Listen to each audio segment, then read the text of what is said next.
Bharatiya Janata party દ્વારા આગામી ચૂંટણીઓના પ્રચાર અર્થે વિજય વિશ્વાસ સભાનું ભવ્ય આયોજન કરવામાં આવ્યું હતું, જેમાં ઓગળ તાલુકા ભરતસિંહ વાઘેલા અધ્યક્ષ સ્થાને યોજાયેલી આ સભામાં મોટી સંખ્યામાં સ્થાનિક આગેવાનો, કાર્યકરો અને ગ્રામજનો ઉપસ્થિત રહ્યા હતા।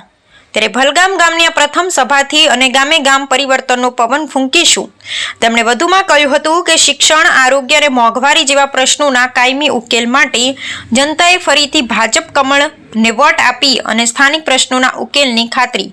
આ પ્રસંગે જિલ્લા પંચાયત સીટના ઉમેદવાર મુકેશસિંહ વાઘેલા ને ભલગામ તાલુકા પંચાયત સીટના ઉમેદવાર સુશીલાબા મનુભા વાઘેલા ને જંગી બહુમતીથી વિજય બનાવવા આહવાન કરવામાં આવ્યું હતું, જેમાં પક્ષના નેતાઓએ વિશ્વાસ અપાવ્યો હતો કે જો જનતા તેમને સેવા કરવાની તક આપશે તો ગામડાઓના રસ્તા, પીવાના પાણીની સુવિધા, વીજળી અને સ્થાનિક સ્તરની પડતર સમસ્યાઓનો પ્રાથમિકતાના ધોરણે હલ કરવામાં આવશે। સભાના અંતે ગ્રામજનોએ પણ પક્ષની વિચારધારાને સમર્થન આપી આગામી સમયમાં પરિવર્તન લાવવાની મઠાર બાંધી હતી। રામજીભાઈ રાયગોર, બનાસકાંઠા।